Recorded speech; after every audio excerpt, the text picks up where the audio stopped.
What's up, everyone? This is the Miami Dolphins reaction. Week 4 against the Tennessee Titans. Monday Night Football. Dolphins fall to 1-3, losing 31-12. Definitely a blow to all of the Miami Dolphin fans. I think even though this season did not start off the way we believed it would, we thought that there was going to be some magical coaching scheme or plan. The defense would step it up, which they did. They were just always on the field, and that we were going to come out and win this one for the fans and, at least be 2-2 with 2 more games in front of us before Tua returns. And yet here we are saying when Tua returns, when 3 weeks ago we were probably like, should he retire and let's trade for someone who might be trying to get rid of a quarterback, someone like maybe the Rams, or, sign someone who was a free agent like Tannehill or Foles. And now we're sitting here and we probably are not we are at the end of our patience, and we are just like, well, our only hope of even being competitive is with Tua.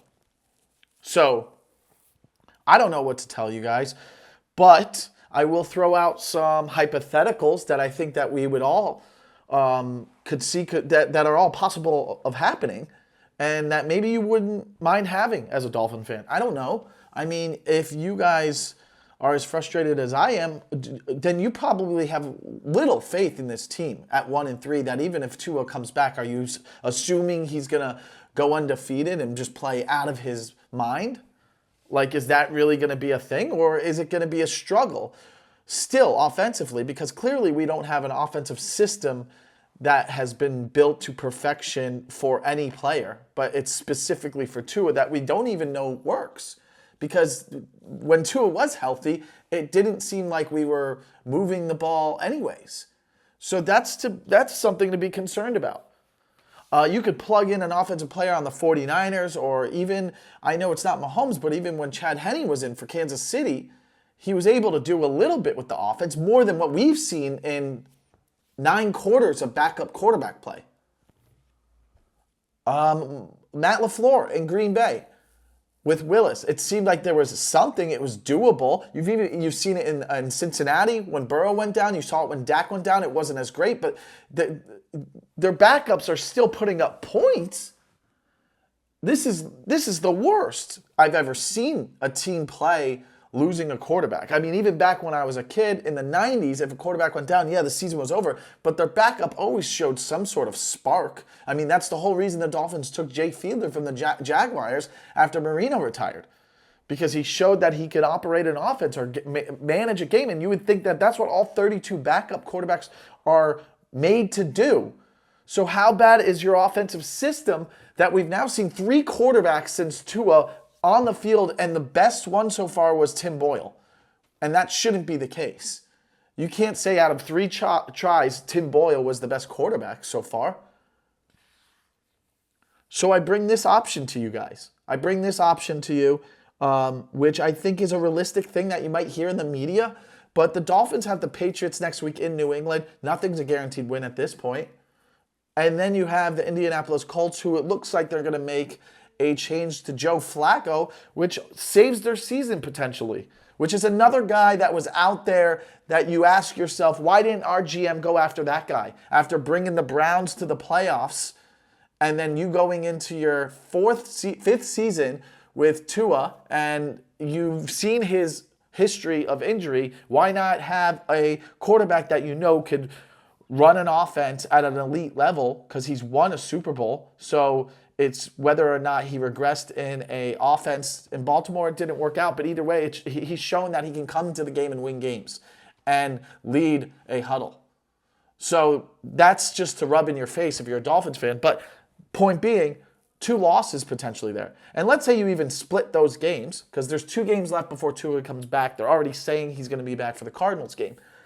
Assuming he's good, that's not an easy win. Okay, but let's say you go 1-1. Okay, then you're 2-4. There's a little bit of hope, and you'll want to watch Tua play first. But where I'm getting at is like week 7, I believe, is like a trade deadline, week 7 or 8. I could look it up right now. But if the Dolphins lose the next 2 games, it is the 2000. When is the trade deadline? July. Nope, I'm sorry. July 30. Why isn't it?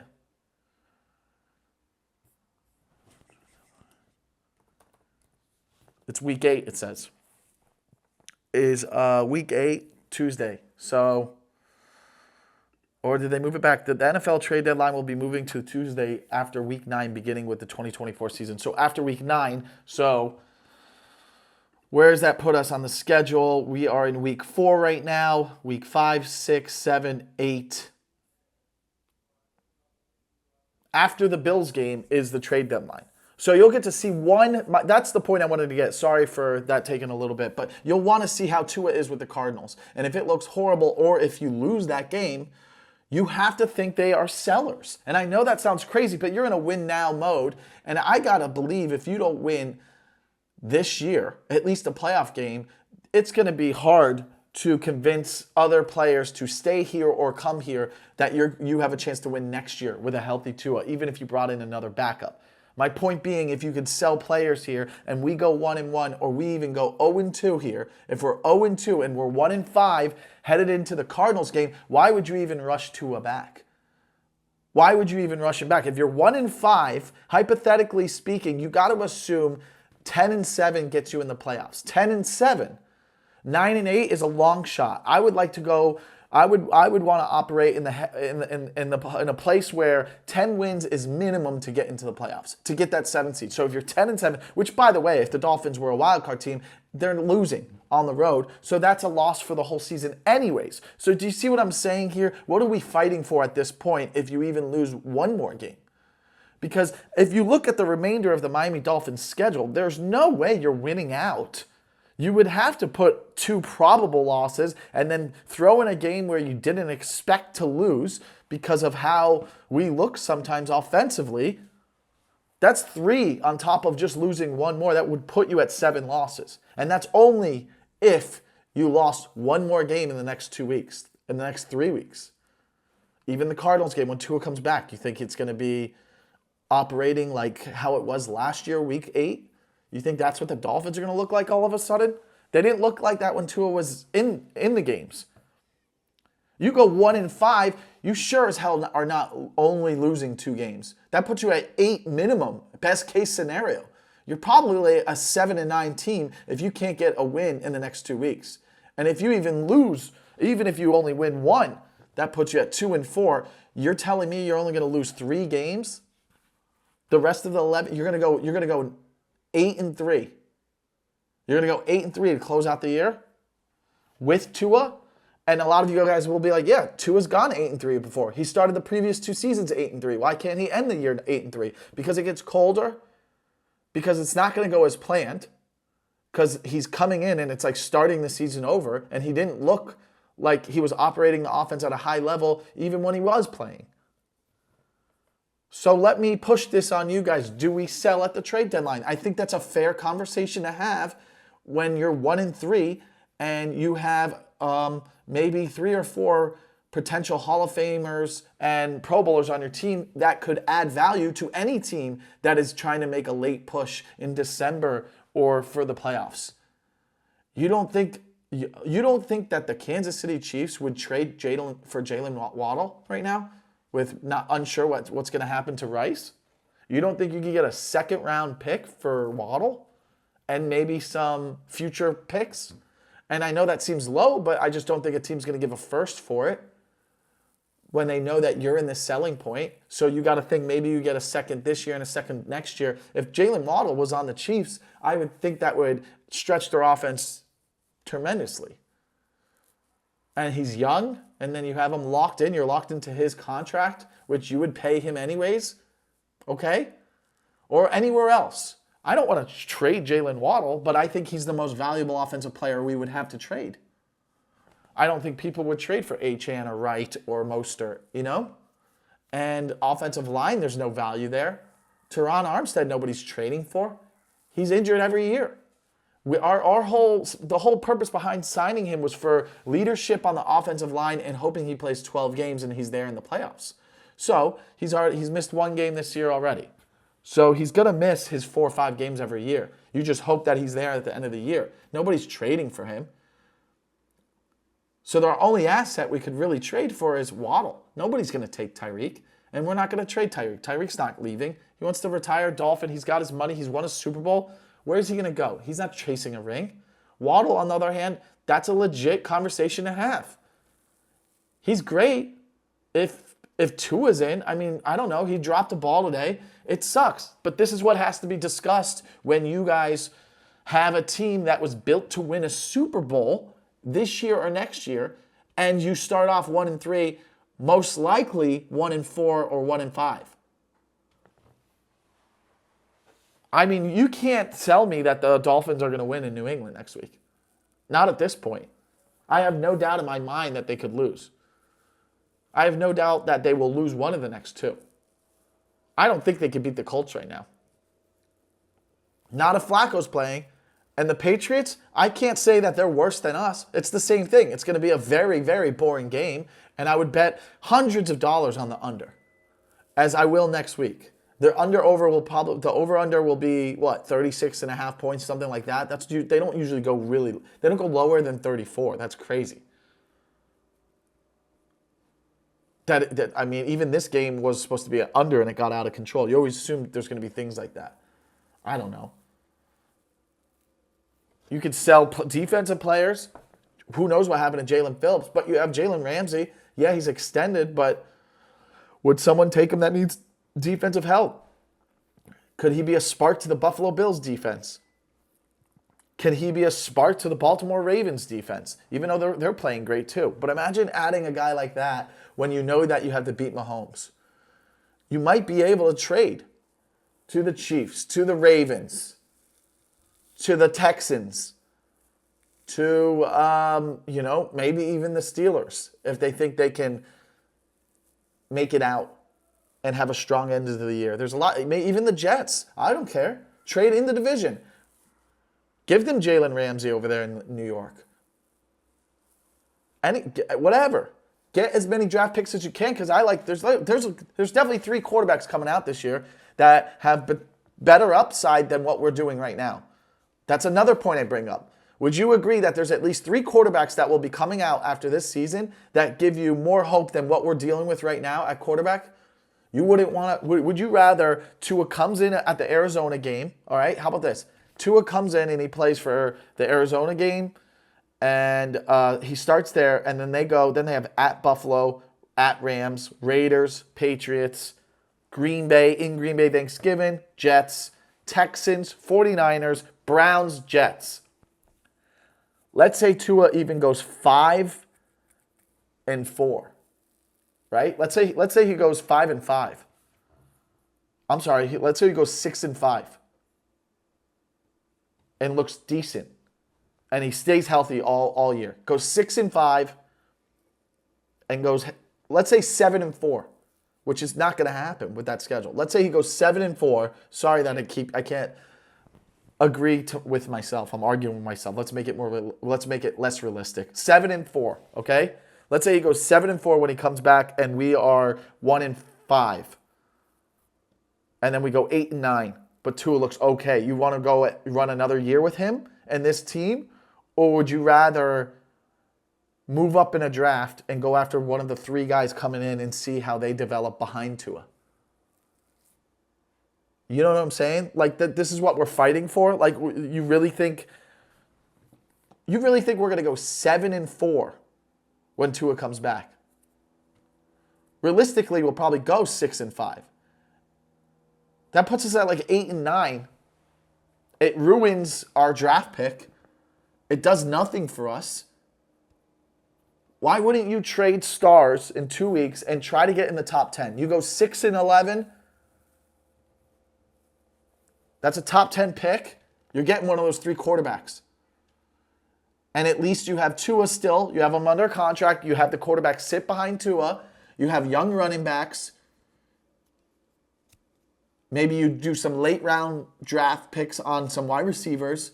You have some young players on defense, but you potentially rebuild, but you still have Tua and probably Tyreek and your running backs. You still have the same offense, even if you sell.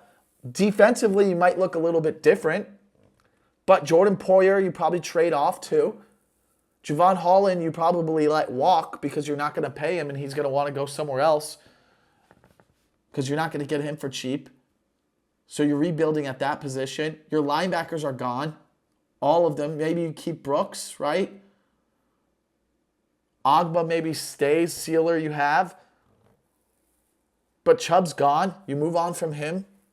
Why wouldn't you do that? You don't think that's a better situation for this franchise right now? If I'm the owner of the Dolphins, I got to think, no matter what, after what I've seen after 4 weeks, and I'm not overreacting, it's not going to get better until Tua does get back. But how much better does it even get? My point is, if a team is definitely good, they don't lose like this offensively. This is a bigger thing than just the backup quarterback. This isn't just, oh, our backup quarterbacks are so inept that they can't even get a first down. That's crazy. They're professional football players. It's a complex offensive idea that was built around a specific player's skills that not even a 15-year vet could probably come in and run. Do you think that's the truth? As I say it out loud, I realize that sounds ridiculous. I think that Flacco or someone like Dalton probably could have ran this offense. But instead you had young quarterbacks who haven't been in the league or only played for the Miami Dolphins, like Skylar Thompson and Tyler Huntley, who's only played in the Ravens offense. It's negligence to not have had a veteran quarterback behind Tua when there's so many of them that were available or out there. So that is frustrating because one of them could have at least got 2 wins during this 4-game stretch. Okay? Although the Seahawks look decent, even though they're going to lose tonight, they look pretty good. They put up 29 points against the Lions. They look competitive. It's like they might even score again and make it look like it was closer, like it was a closer game. But outside of the Seahawks, you're 1-2. You have the Titans, Patriots, Colts, Cardinals. These teams are all last place teams, really. I mean the Colts are 2-2. But that's why I don't think they're going to win, because they're going to be way more competitive than who the Dolphins will have starting quarterback in Indianapolis, who I was going to go to the game, but why would I? Why would I spend money and give money to the Miami Dolphins organization right now? Why would I ever do that? I would have to buy a flight from Chicago and then land in Indianapolis and then go to the game. And if I can't find an early enough flight out in the morning or catch the red eye, then I have to get a hotel too? No. If I go to the Indianapolis game, it's because I'm flying in, going to the game, and flying out that same day, which is a long day, and then had to fly to LA. That's not worth it. It's not worth my health. I could get cancer doing that. That's not worth it at all. Not going to the Colts game. Really was looking forward to going. Arizona game I got to go to. It's my friend's 40th birthday. Tua comes back. Is that going to be the turning point of the season? Bullshit. Bullshit. That's not happening. That's not happening. I would be open to trading some of these players for draft capital.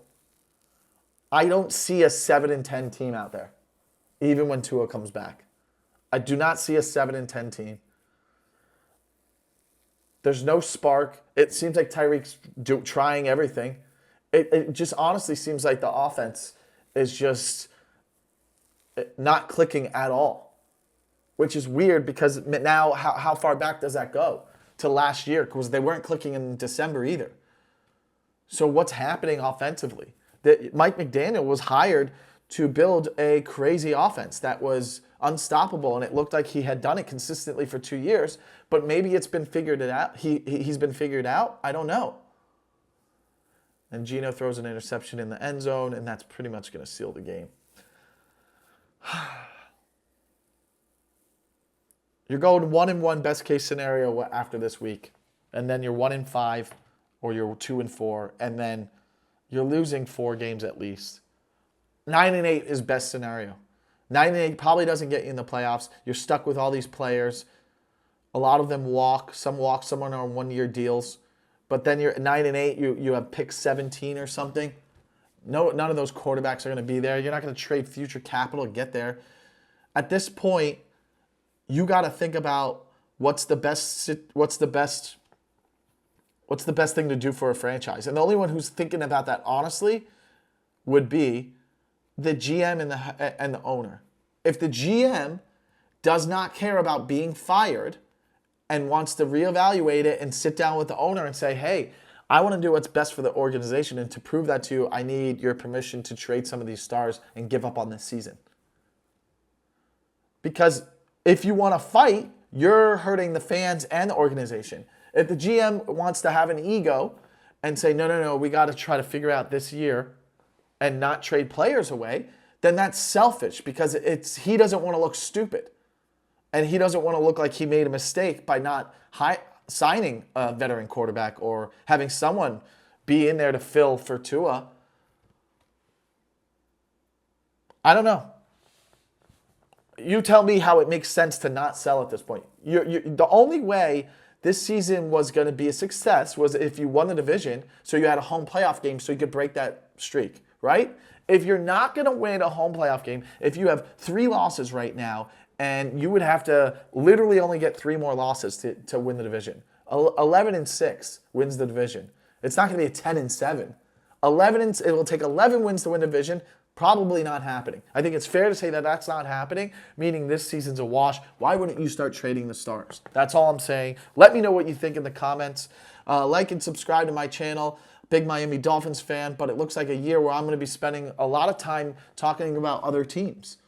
But right now, this is a big deal for me. So, I'll try to cover the Dolphins and hope you guys want to continue watching fan cast of Dolphins. But I feel like you don't want to watch when your team doesn't win. You don't want to watch anything on YouTube or watch any of the sports shows. The best part about football is watching the sports shows talk about your team when they're doing well. And that's not something we're going to have this year. So I'll cover other teams. I'll cover the NFL. I always do. I love it. But it's sad when I don't have a team that's going to be competing in December or January. And I feel like that's what we got right now. So like and subscribe. I'll see you guys later. Yeah, whatever, dude. Everything's falling. Who cares? Bye.